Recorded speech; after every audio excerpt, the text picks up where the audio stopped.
ni aibu ya watu wazima, ni aibu ya wazee.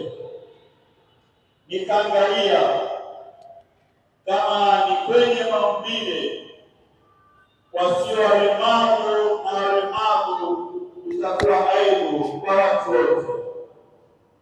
Nikaangalia kama ni uchumi, kwa maskini na tajiri ni aibu kwa watu wote, na kama ni swala la elimu, waliyesoma na asiyesoma ni aibu kwa watu wote, na kama ni swala la kisiasa na kijamii ni aibu kwa chama tawala na vyama vingine, ni aibu kwa watawala na watawaliwa, ni aibu.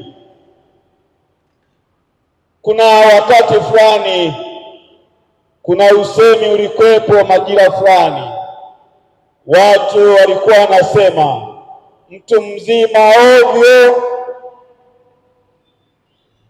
Kwa nini mtu mzima ovyo?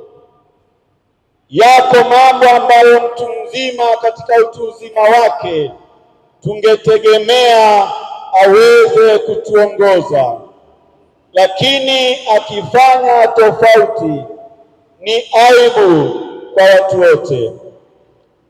Mwandishi anapotukumbusha kwamba haki huinua taifa, bali dhambi ni aibu kwa watu wote.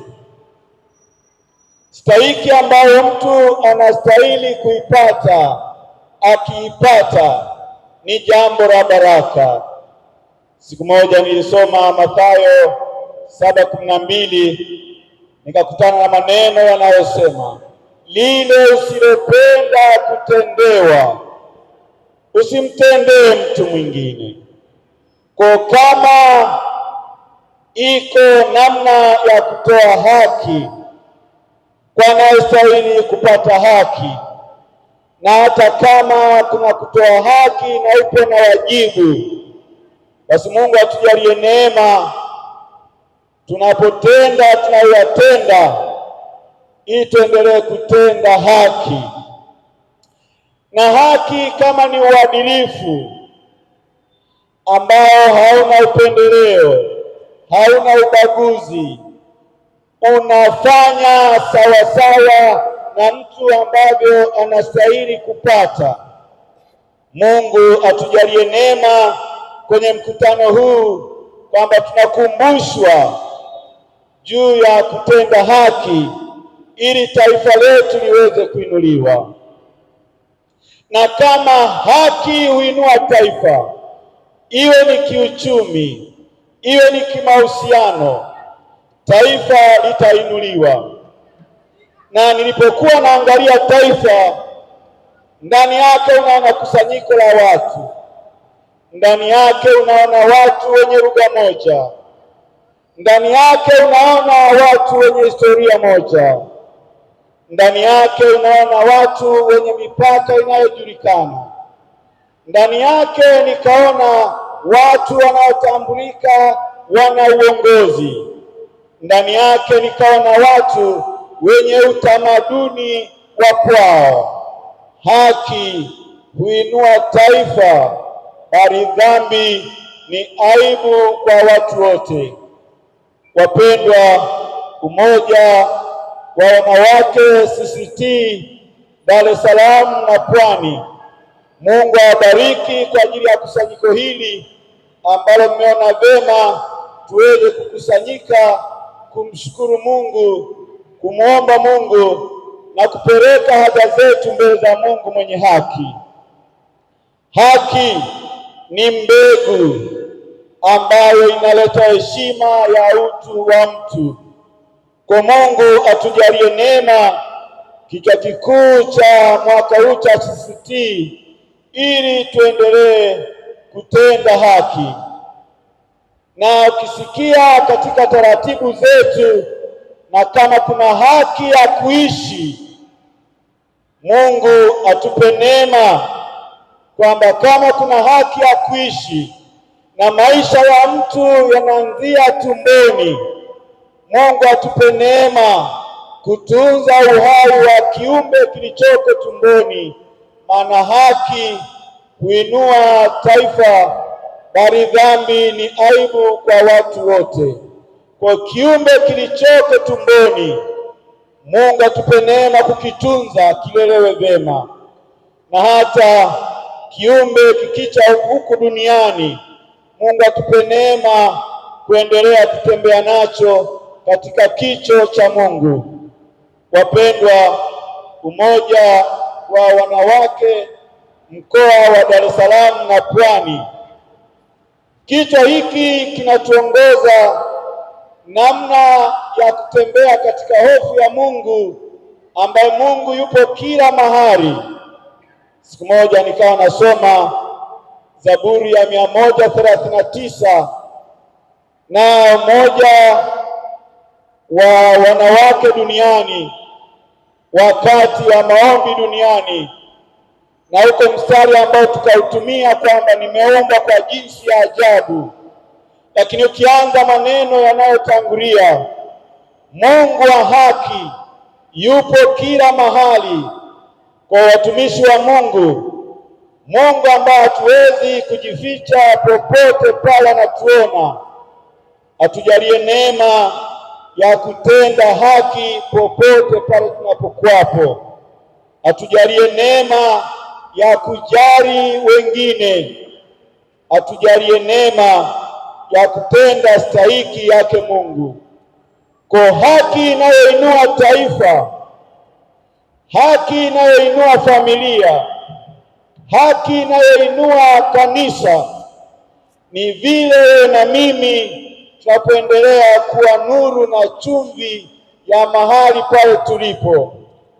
Nikabarikiwa niliposoma ile Mathayo 5:13-16, ili haki endelee kuonekana. Tunapewa heshima ya kwamba sisi ni nuru, sisi ni taa. Kwa chochote tunachokitenda, na wala tusikifiche, bali kiangaze mahala pote, ili nuru iweze kung'aa. Niwatakie neema ya Mungu. Umoja wa Wanawake CCT Dar es Salaam na Pwani, Mungu aendelee kutupa neema kutenda haki popote tunapokwapo, ili taifa letu ling'ae, ili kanisa la Mungu ling'ae, ili familia zetu zing'ae. Na kama haki huinua taifa, nikabarikiwa niliposoma Wakorintho wa kwanza mlango wa 6:19 na 20.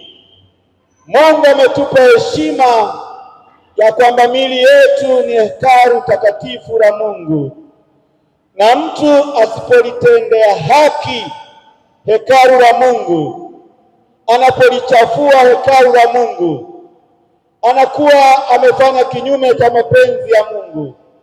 Na kama miili yetu ni hekalu takatifu la Mungu, anasema tumenunuliwa kwa thamani, basi tumtukuze Mungu katika miili yetu.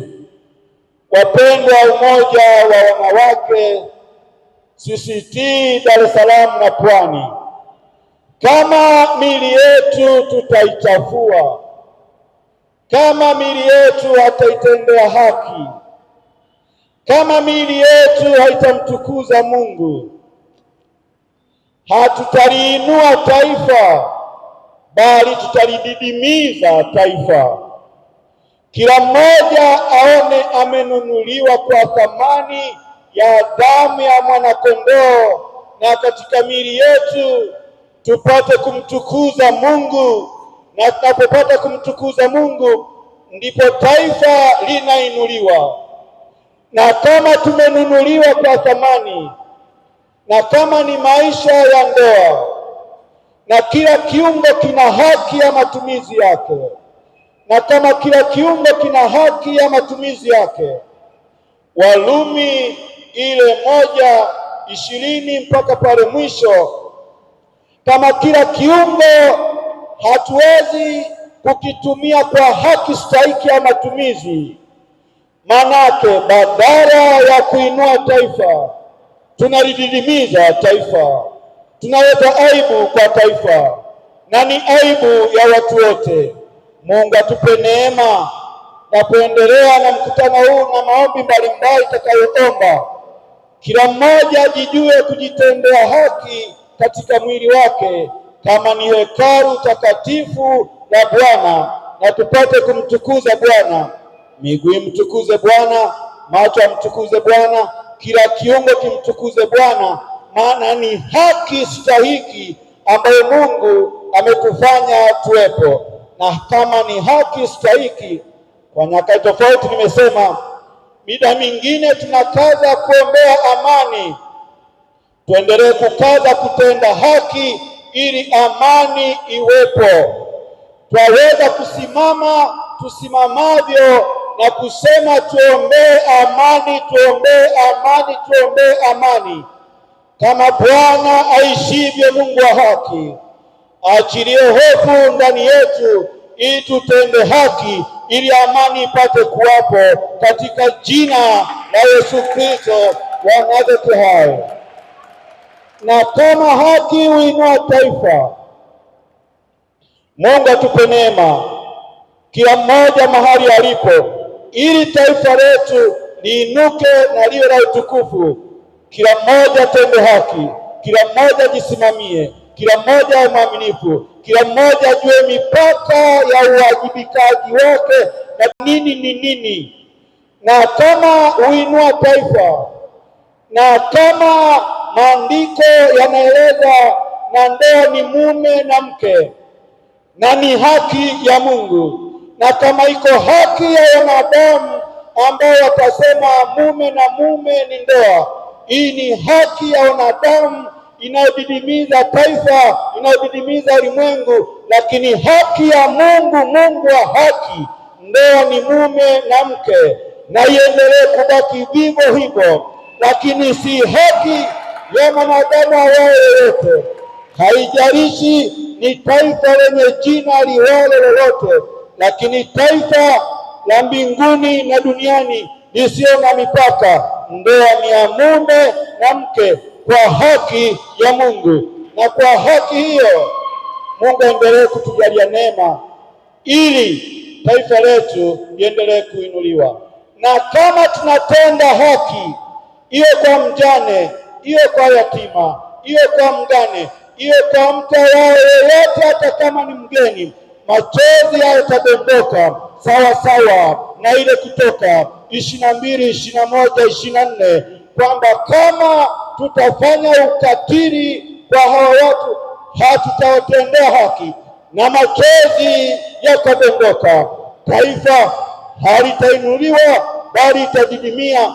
Wako wapi wanaoweza wakaomboleza ili haki itendeke, machozi yasidondoke? Kama Bwana ishivyo, na kama yako machozi yanayodondoka ambayo watu hawajatendewa haki, na kama machozi yanadondoka wako watu wamefanyiwa ukatili, wamefanyiwa unyama, maombi ambayo Mungu wa rehema aachilie rehema yake, ili machozi na vilio na maumivu ambayo kelele inasikika katika ardhi ya Tanzania, katika maji ya Tanzania, Bwana uturehemu katika jina la Yesu Kristo, Mungu wa haki. Wanawake waombolezaji, wanawake wenye kulia mbele za Bwana, Mungu wa haki, aachilie mzigo ndani yetu, ili kila maumivu na uchungu ulioko kwenye taifa la kwetu ambalo haki haitendeki, Mungu ainue watu wenye hofu ya kutenda haki, ili taifa letu liinuliwe, kizazi chetu kiinuliwe, na kila tukifanyacho kipate kufanikiwa, maana Mungu wa haki atakuwa pamoja na sisi. Niwatakie baraka za Mungu, niwatakie neema ya Bwana, niwatakie kibali cha Bwana. Na kama Mungu wa haki, Siku moja nikabarikiwa niliposoma ile Mithali 18:18 kwamba haki ya kupiga kura inakomesha maneno, na kama kuna haki ya kupiga kura na mtu akipiga kura huinua taifa, haki stahiki. Niwatakie neema, na mwaka huu mwaka wa uchaguzi, ili Mungu atupe neema ya kutenda haki, ya kuchagua ambao utapenda waendelee kutuongoza, na haki hiyo Mungu akaendelee kuisimamia, ili Mungu wa haki aendelee kuwa amani yetu. Naomba tusimame. Yakiwako machozi yoyote, kikiwako kilio chochote, kila ambacho kinasababisha aibu na maumivu na fedheha, Mungu mwenye kuliangalia neno lake na kulitimiliza, Mungu wa haki ambaye ameahidi hapatakuwepo tasa wala mimba kuharibika, ni haki ya Mungu uzao, ni haki ya Mungu amani. Maombi ambayo na leo tutaomba, Mungu wa haki awakumbuke wale ambao kilio kimekuwa kingi, maana mimba inaharibika. Mungu wa haki akumbuke matumbo ambayo kwa haki yake Mungu hajapata neema ya uzao, hajapata neema ya kunyonyesha. Mungu wa haki ambaye leo mtalia mbele zake, tutalia mbele zake, Mungu wa haki atupate kutufuta machozi, na kama ziko kila stahiki ambazo watu wa Mungu pale watatupitisha ziko zimekanyagwa, Mungu mwenye kufufua, Mungu mwenye kuinua, watumishi wa Mungu watakaposimama, Mungu apake mafuta na kutufungulia milango ambayo imefungika, ili taifa letu liinuliwe, kanisa letu liinuliwe, familia zetu ziinuliwe, uzao wetu uinuliwe, maana Mungu wa haki atuinue. Tuombe. Wewe Mungu ni mtakatifu, wewe Mungu ni mtakatifu. E Bwana, wewe Mungu ni mtakatifu, tunakiri sisi ni wenye dhambi. Wewe ni Mungu ni mtakatifu, tunakiri sisi ni wenye dhambi. E Bwana, asante kwa neno lako, maana imeandikwa, ungeangalia maovu yetu nani angesimama. Asubuhi ya leo Bwana, tuko kwenye madhabahu hii, umoja wa wanawake CCT mkoa wa Dar es Salaam na Pwani, tunakuja mbele zako Bwana kwa ajili ya mafunzo ya neno lako. Tunakuja mbele zako Bwana kwa ajili ya maombi, maana imeandikwa haja zetu zijulikane na wewe. Ninaomba Bwana, katika ulimwengu wa roho na ulimwengu wa mwili, haja tunazokuletea kama kanisa, haja tunazokuletea kama taifa, na kama yako maeneo ambayo Bwana tumeleta aibu katika familia zetu, tumeleta aibu katika miili yetu, tumeleta aibu katika taifa letu, tunaomba rehema, tunaomba uturehemu katika jina la Yesu Kristo anafai. Kama Bwana yako maeneo watoto wetu wameleta aibu katika malango yetu, kama yako maeneo waume zetu wameleta aibu katika familia zetu, kama yako maeneo ambayo Bwana wake zetu wameleta aibu katika familia zetu, kuhani wako niko kwenye madhabahu yako, ninaomba rehema, naomba rehema Bwana, naomba rehema, naomba rehema, naomba rehema, naomba rehema, naomba rehema, naomba rehema, uturehemu, uturehemu,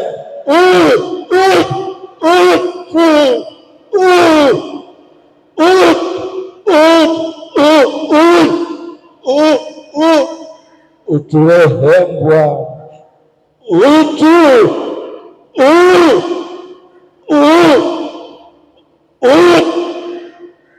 uturehemu, uturehemu, uturehemu, uturehemu, uturehemu. Haki yako itufunike, Roho Mtakatifu itufunike, ifunike taifa la Tanzania, ifunike kanisa la Tanzania. Bwana, tunangoja neema yako na nguvu zako, huduma zitakazoendelea, neema yako na iwe juu yetu, katika jina la Yesu. Utufunike kwa damu yako.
na semina moja wanawake CCT mkoa wa Dar es Salaam na Pwani kwa mwaka huu wa 2025 katika jina la Mungu Baba na Mwana na Roho Mtakatifu. Amen. Amen. Amen. Amen.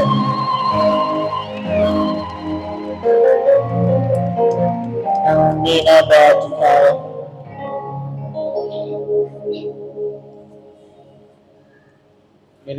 Ninapokaribisha katibu, nafurahi kumwona mama yetu, Mama Askofu Daktari Marasusa. Mama, tunafurahi kukuona.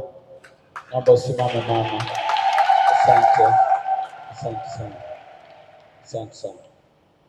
Na napomsema Mama Marasusa, nafurahi kuona Mama Askofu Mwankuga. Naomba usimame.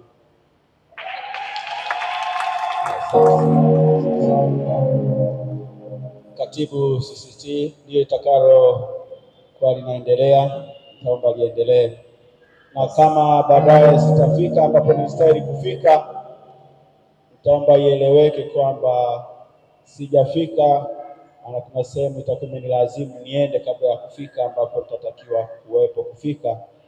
Lakini Mungu wa baraka, Baba Askofu Daktari Marasusa anawatakia baraka za Mungu kama kusanyiko na kama mtu mmoja mmoja katika jina la Yesu.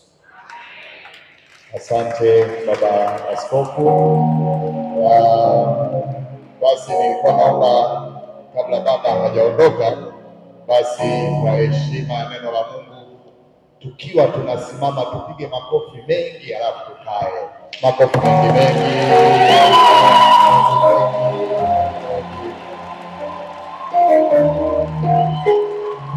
Asante. Ninaomba tukae.